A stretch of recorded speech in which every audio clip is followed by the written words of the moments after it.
Hello everyone, আসসালামু আলাইকুম। আপনাদের সবাইকে স্বাগতম জানাচ্ছি স্বপ্নছোড়া একাডেমিতে। আজকে আমি আলোচনা করব নবম দশম শ্রেণীর একটি খুবই গুরুত্বপূর্ণ একটা অধ্যায়, সসীমদার।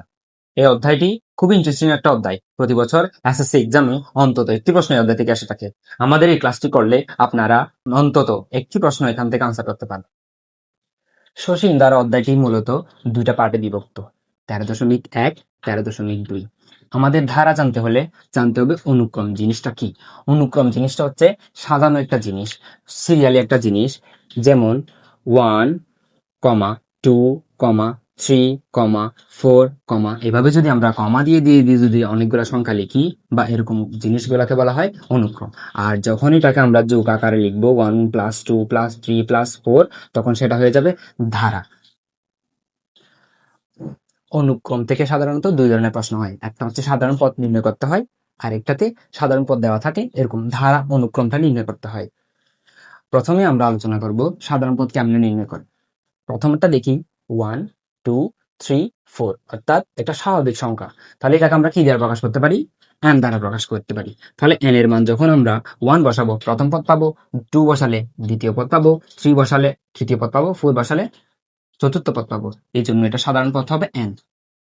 2 নাম্বারটা দেখলে আমরা দেখতে পাবো 1, 3, 5, 7, 9, 11।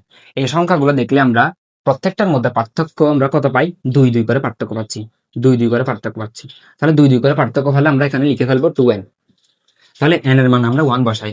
n এর মান 1 বসালে 1 × 2, তাহলে আনসার কত হবে 2। কিন্তু প্রথম পদ কি 2? না, প্রথম পদ হচ্ছে 1, অর্থাৎ 2 থেকে 1 কম, অর্থাৎ 2n থেকে কত কম? 1 কম। 2n থেকে কত কম? 1 কম। এভাবে দিলে আমরা দ্বিতীয় পদ মিলাইতে পারি কিনা দেখি। n এর মান 2 বসালে, অর্থাৎ দ্বিতীয় পদ 3 পাইতে হবে। 2 বসালে কত হবে? 2 আর 1, 2, 2, 2 দুগুণে 4, 4 এর সাথে 1 চলে গেলে কত হবে? 4 থেকে 1 চলে গেলে 3, অর্থাৎ এভাবে সবগুলো পদ মিলে যাচ্ছে। এই জন্য দ্বিতীয় নম্বর ধারা অর্থাৎ 1, 3, 5, 7, 9, 11 এর সাধারণ পদ হবে কত? 2n - 1। এরপরেরটা হাফ, 1/4, 1/8, 1/16।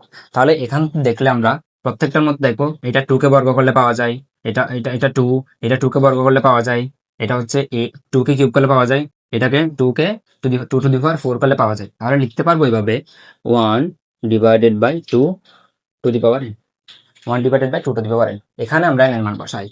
2 এর উপর n এর মান যদি বসাই, n এর মান 1 হলে প্রথম পদ পাইতে হবে। n এর মান 1 হলে 2 এর উপর 1 হলে সেম, তারপরে 1 হলে 1 হাফ, 2 হলে 2 স্কয়ার, 2 স্কয়ার মানে কত হবে? 4, 3 হলে 2 কিউব, 2 কিউব মানে কত হবে? 1/8। 1, 5, 9, 30 এবং 70, এগুলোর মধ্যে আমরা পার্থক্য খেয়াল করে দেখতে পাবো পার্থক্য 4। 5 থেকে 1 চলে গেলে পার্থক্য কত হয়? 4। তাই আমরা এখানে 4 বসাই আগে। 4 বসানোর পরে দেখো প্রথম সংখ্যা কিন্তু 4 না, বা প্রথম সংখ্যা 4 এর সাথে কিছু যোগ করলে মিলতেছে না। এই জন্য আমরা 4n, দেখো 4n, n এর মান 1 বসাই। 1 বসালে কত হবে? 4 একে 4, 4 4, এটা কিন্তু 4 না, তাহলে তার থেকে কত কম? 3 কম। এই জন্য আমরা কত দিব? 4 - 3। তাহলে কত হয়? আমরা n এর মান 1, 2, 3, 4 বসাই, 13 মিলে কিনা দেখি। 4 বসালে কত হবে? 4 4 16, 16 থেকে 3 চলে গেলে কত হবে? 13। তাহলে মিলে গেছে। আর একটা দেখি n এর মান 3 বসাই দেখি। 3 বসালে কত হবে? 3 4 12, 12 থেকে 3 চলে গেলে কত? 9। মিলে যায়, এভাবে মিলে যায়। এই জন্য এই ধারার এই অনুক্রমের সাধারণ পদ কত হবে? 4n - 3। পরবর্তীটা খেয়াল করলে আমরা বুঝতে পারবো।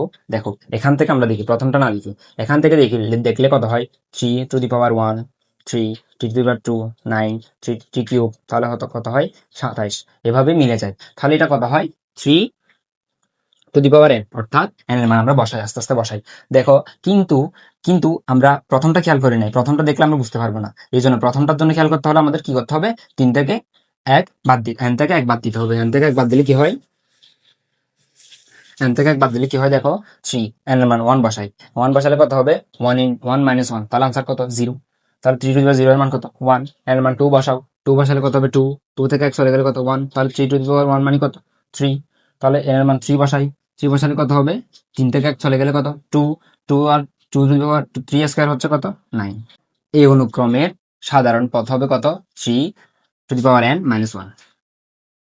এরপরটা খেয়াল করলে একটাতে প্লাস, একটাতে মাইনাস, একটাতে প্লাস, একটাতে মাইনাস। প্লাস মাইনাস আমরা এখন হিসাব করবো না। প্লাস মাইনাস হিসাব না করলে এটা যদি দেখি তাহলে এটা 5, এটা 25, এটা 125, এটা 625। এভাবে দেখলে আমরা দেখবো এটা হচ্ছে 5 এর উপর, অর্থাৎ 5কে কত করলে আসবে, 5 এর উপর যদি আমরা n দিই, 5 two the power n, 5 two the power n দিলে মিলে কিনা দেখি।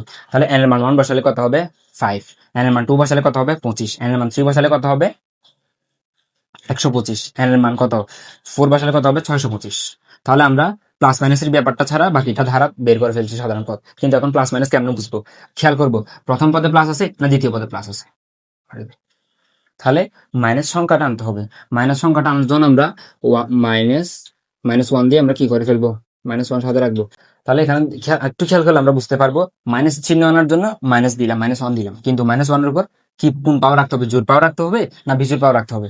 দেখো প্রথম পদে মাইনাস নাই, দ্বিতীয় পদে মাইনাস আছে, তৃতীয় পদে মাইনাস নাই, চতুর্থ পদে মাইনাস আছে। এই জন্য দেখলে দ্বিতীয় পদে মাইনাস লাগবে, অর্থাৎ দ্বিতীয় পদে আমরা জানি মাইনাসের উপর যদি ঋণাত্মক পাওয়ার আসে মাইনাসটা থাকে যাবে।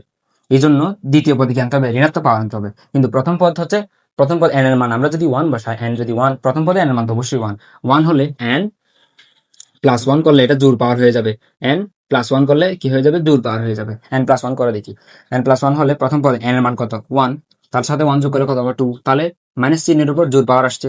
দ্বিতীয় পদে মাইনাস চিহ্নের উপর বিজোড় পাওয়ার আসবে, n এর মান 2 বসালে প্লাস 1, 2 আর 1 যোগ করলে কত হয় 3, তাহলে মাইনাস চিহ্নের উপর বিজোড় পাওয়ার, তাহলে মাইনাসটা থেকে যাবে।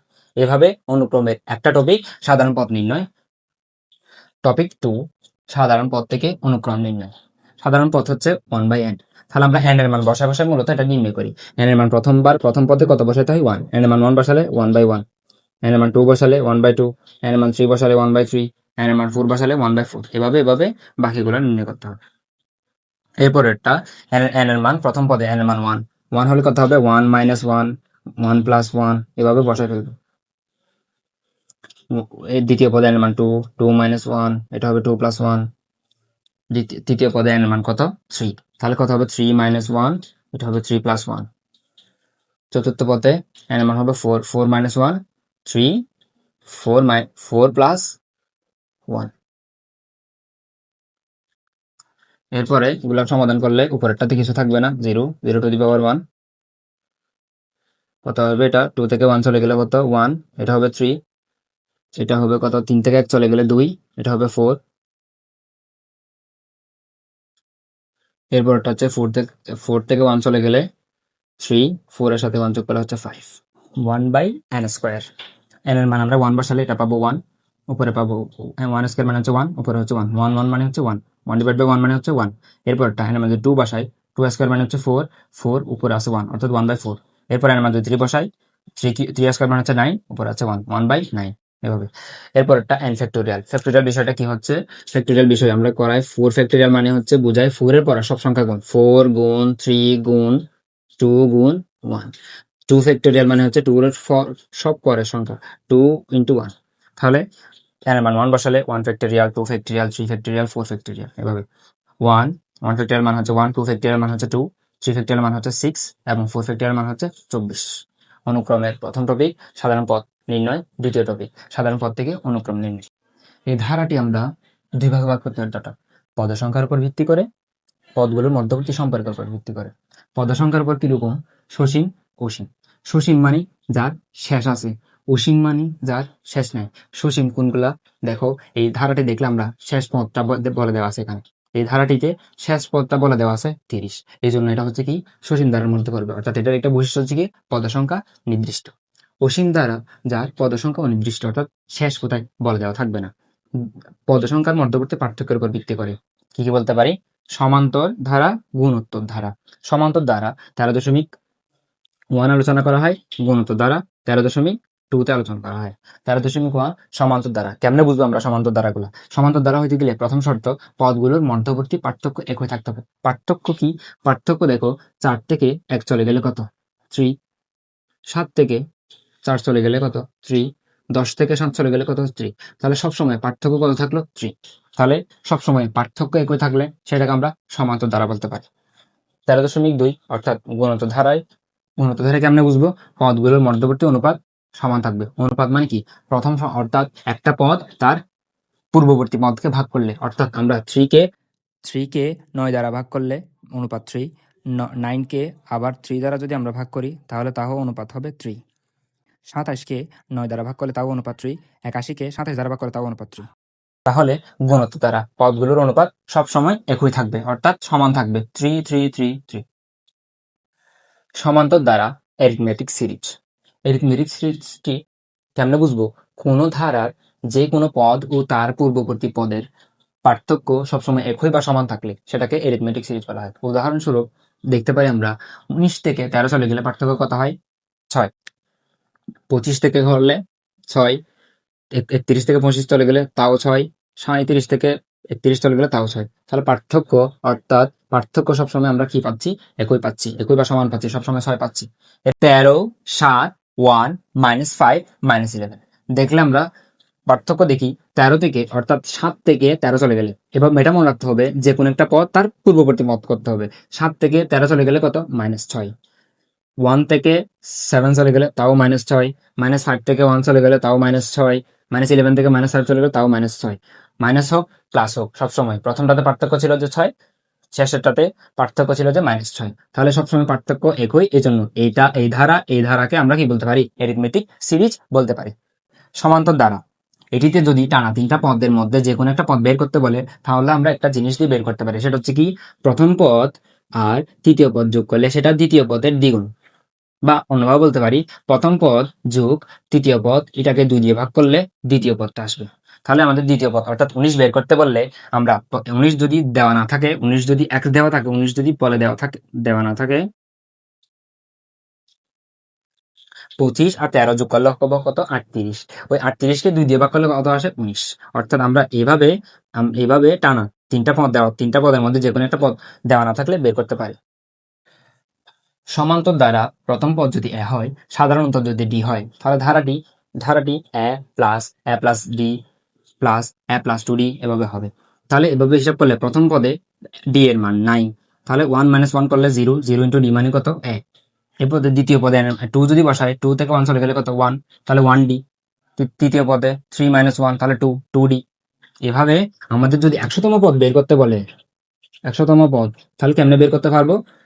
এ প্লাস 100 মাইনাস 1 ইন্টু ডি। এভাবে যদি এনতম পদ বের করতে বলে, এনতম পদ, তাহলে কি হবে? A plus N minus 1 into D. তাহলে এটা হচ্ছে একটা সূত্র, যেটা সমান্তর দ্বারার এনতম পদ নির্ণয়ের সূত্র। সমান্তর দ্বারার যদি আমরা সমষ্টি বের করতে যাই, সামেশন অফ এন, তাহলে আমরা একদম শেষ পদ এনতম পদ কিরকম হবে? তাহলে A plus N minus 1 into D. তাহলে এর আগের পদটা কিরকম আসবে? A plus N minus 2 into D. তাহলে প্রথম পদটা আমরা জানি এ, দ্বিতীয় পদ কিরকম হবে? এন এর মান 2, 2 বসালে কত হবে? 2 থেকে 1 চলে গেলে 1, তাহলে 1 মানে হচ্ছে 1d, এ প্লাস ডি। একইভাবে আমরা আরেকটা আবার লিখবো প্রমাণ করার জন্য, এটাকে ঠিক উল্টা লিখবো। উল্টা লিখলে কি হবে? একদম শেষ পদ আগে লিখবো। শেষ পদ আগে লিখলে কি হবে? A plus N minus 1 into D plus A plus N minus 2 into D. এরপরে দ্বিতীয় পদ এ প্লাস ডি, এরপরে প্রথম পদ এ। মধ্যখান পদগুলো লেখার দরকার নেই। তাহলে তো সমীকরণ দুইটা যদি আমরা, সমীকরণ 1 এবং 2 যদি আমরা যোগ করি, এখন কত পাবো? 2sn। এখানে একটা এ, এখানে আছে দুইটা, একটা এ, এই দুইটা যদি আমরা যোগ করি, এ আর এ প্লাস 1 মাইনাস ডি যোগ করলে এখানে আছে একটা এ, এখানে আছে একটা এ, তাহলে টোটাল কয়টা হবে? দুইটা এ। আর এগুলা কমন নাই, এই জন্য কি হবে? N minus 1 into D. একইভাবে এই দুইটা যদি আমরা যোগ করতে যাই, এখানে আছে একটা এ, এখানে আছে একটা এ, তাহলে কত এ হবে? 2a প্লাস এখানে আছে একটা ডি, কিন্তু এখানে আছে -2d, তাহলে 2d মানে একটা ডি থেকে যাবে, এখানে 2d পাবো, এখানে পাবো শুধু ডি, তাহলে একটা ডি থেকে যাবে, তাহলে তাও পাই 1 minus N minus 1 into D. একইভাবে এই দুইটা যোগ করলে এটার মতো করে আমরা কত পাবো? 2a plus N minus 1 into D. একইভাবে প্রথম পদ যুগের মতো করলে এটাতেও একটা এ, এটাতেও একটা এ, তাহলে দুইটা 2a plus N minus 1 into D. তাহলে এখানে কয়টা আছে? একটা, দুইটা, এখানে অনেকগুলা, এখানে একটা, এখানে একটা, তাহলে টোটাল এন সংখ্যক আছে। তাহলে এস 2sn, এখানে এন সংখ্যক এগুলো আছে, এন সংখ্যক 2a plus N minus 1 into D, n সংখ্যক আছে, তাহলে 2 যদি এপাশে চলে যায়, Sn equals to n divided by 2 into 2a plus n minus 1 into D. এটাই হচ্ছে একটা আমাদের কাঙ্ক্ষিত সূত্র, যেটা সমান্তর দ্বারা সমষ্টি নির্ণয়ের সূত্র। গুণোত্তর দ্বারা জিওমেট্রিক সিরিজ, যে কোনো ধারা, কোনো একটা ধারা নিলাম, ধরো প্রথমটা নিলাম, যে কোনো একটা পথ, আমরা এখান থেকে যে কোনো একটা পথ চুজ করি, সেটা হচ্ছে 12 এ, তার পূর্ববর্তী পথ, পূর্ব মানে হচ্ছে আগেরটা, পূর্ববর্তী পথ, অর্থাৎ কোনো ধারা নিলাম, তার পূর্ববর্তী পথ নিলাম, তাহলে পদের অনুপাত, অনুপাত মানে তো ভাগ, অনুপাত সবসময় সমান হবে। দেখি আমরা সমান হয় কিনা। তাহলে 12কে 6 দ্বারা ভাগ করলে কত হয়? 2। আরেকটা করে দেখি, আরেকটা পদ নিই, যেমন 6 নিলাম, তার পূর্ববর্তী পদ, তার পূর্ববর্তী পদ কত হবে? 3। তাহলে তাকে 3 দিয়ে ভাগ করলে কত হবে? আনসার হচ্ছে 2। তাহলে সবসময় অনুপাত সবসময় সমান হয়। এরকম অনুপাত সবসময় সমান হলে এদেরকে আমরা বলতে পারি গুণোত্তর দ্বারা। যে তাহলে এটার জন্য রেশিও অনুপাত কত পাইলাম? আর সমান কত? 2। বাকিটা দেখি, যে কোনো একটা পদ নিলাম, ধরো 12কে 24 দ্বারা ভাগ করলে কত হয়? হাফ। এটা হয়েছে কিনা দেখি, 3কে 6 দ্বারা ভাগ করলে তাও আসে হাফ। বাকিটা দেখো, এখানে একটা -5, একটা +5, -5, +5 এভাবে সাজানো আছে। তাহলে এভাবে সাজানো থাকলে আমরা এই পদ আর এই পদের মধ্যে পার্থক্য দেখি। যে কোনো একটা পদ নিই, যেমন -5 নিলাম, এর আগের পদ অর্থাৎ +5 দ্বারা ভাগ করলে আনসার কত হয়? -1। তাহলে এটার অনুপাত হচ্ছে কত? -1। তাহলে প্রথম পদকে আমরা এ দ্বারা প্রকাশ করতে পারি, সাধারণ অনুপাতকে আর দ্বারা প্রকাশ করতে পারি। তাহলে গুণোত্তর দ্বারা যে দাঁড়াবে A plus A R plus A R square plus A R cube plus A to the power R to the power 4।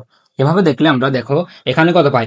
আর 1 -1, তাহলে আর এর মান কত হয়ে যাবে? 0। 1 থেকে 1 চলে যাবে কত? 0। তাহলে প্রথম পদ মিলতেছে।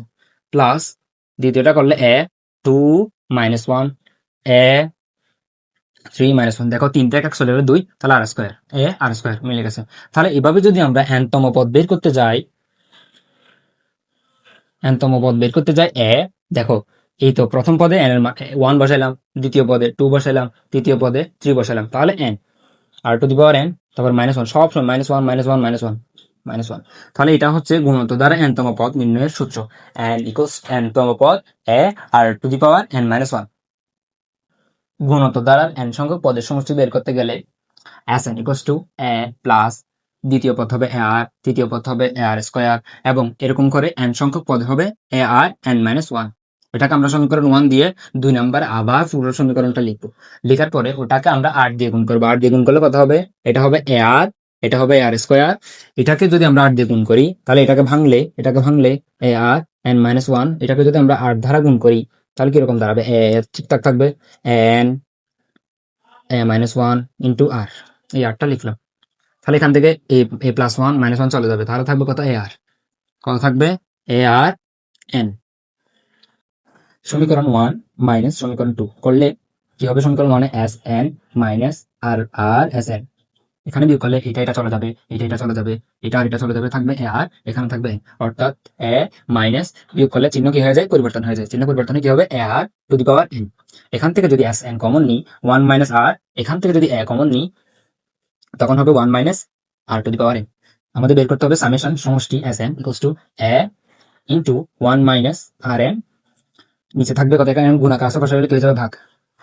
তাহলে n সংখ্যক পদের সমষ্টি নির্ণয় করতে গেলে আমাদের গুণিত দ্বারা এই সূত্রটা কাজে লাগবে। যেখানে যেখানে এই 1 সেটা বড় আর এর থেকে।